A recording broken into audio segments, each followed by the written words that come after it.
జై శ్రీరామ్. భగవద్భక్తులందరికీ నమస్కారాలు.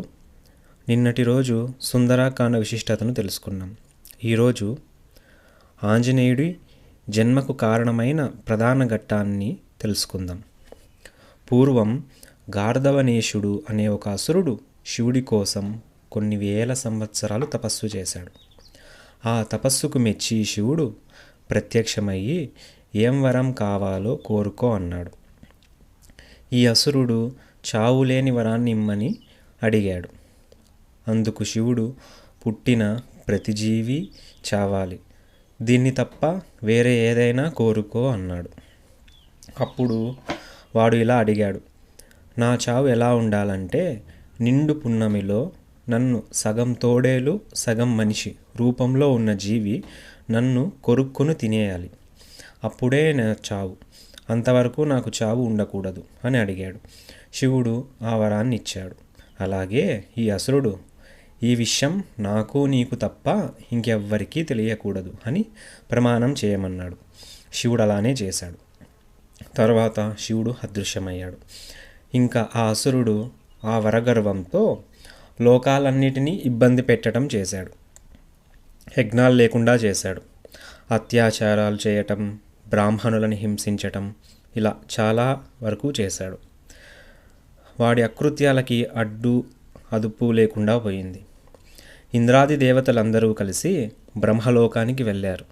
అక్కడ జరిగిన విషయమంతా చెప్పారు. అప్పుడు బ్రహ్మ విష్ణు దగ్గరికి వెళ్దాం, ఆయనే దీనికి ఏదో ఒక పరిష్కారం చెప్తారు అన్నారు. అప్పుడు అందరూ వైకుంఠానికి వెళ్ళి పవలించి ఉన్న విష్ణుమూర్తికి నమస్కరించి స్తోత్రం చేశారు. లోకాలన్నిటికీ తండ్రివి నీవు. ఒక అసురుడు ఈశ్వరుడి వరగర్వంతో లోకాన్ని ఇబ్బందిలో గురి చేస్తున్నాడు. మీకు తెలియనిది ఏముంది, దీనికి ఉపాయం ఏంటో చెప్తారా అని అడిగారు. అప్పుడు విష్ణువు, వరం ఇచ్చిన శివుడి దగ్గరికి వెళ్దాం, ఆయనే దీనికి ఉపాయం చెప్తారు అని కైలాసానికి వెళ్తారు. కైలాసంలో పార్వతీ సమేతుడయ్యున్న శివుడిని భక్తితో అందరూ స్తోత్రం చేసి జరిగినది అంతా చెప్పారు. అప్పుడు శివుడు, వరం ఇచ్చాను కానీ ఎవ్వరికీ చెప్పను అని ప్రమాణం చేశాను, నేను దాన్ని తప్పను అన్నాడు. విష్ణువు, సరే మీరు చెప్పకపోయినా నేను వాణ్ణి చంపుతాను, లేదంటే మీకు దాసుడిగా ఉంటాను అని శపథం చేశాడు. అప్పుడు వెంటనే శివుడు, ఆ పని చేయి, నేను నీకు దాసుడిగా సేవించుకుంటా అని ఆయన ప్రతిజ్ఞ చేశారు. ఇలా వెంటనే విష్ణువు మోహిని రూపంలోకి మారి ఒక దట్టమైన అరణ్యంలో విహరిస్తూ ఉండగా ఆ గార్ధవనేశుడు ఆ స్త్రీని చూసి మోహితుడయ్యి తన దగ్గరికి వెళ్ళి మాట్లాడాడు. ఎవరు సుందరి నీవు, ఇక్కడ ఏం చేస్తున్నావు అని అడగ్గా, నా పేరు మోహిని, ఈ సుందరవనాన్ని చూస్తున్నా, మీరు ఎవరు అని అడగగా, నా పేరు గార్ధవనేశుడు, నేను ఈ లోకాన్ని వెళుతున్నా కానీ ఒక్కటే తక్కువైంది, నాకు ఇంకా పెళ్ళి కాలేదు, నిన్ను చూడగానే ఇష్టపడ్డాను, నన్ను పెళ్లి చేసుకో అని అడుగుతాడు.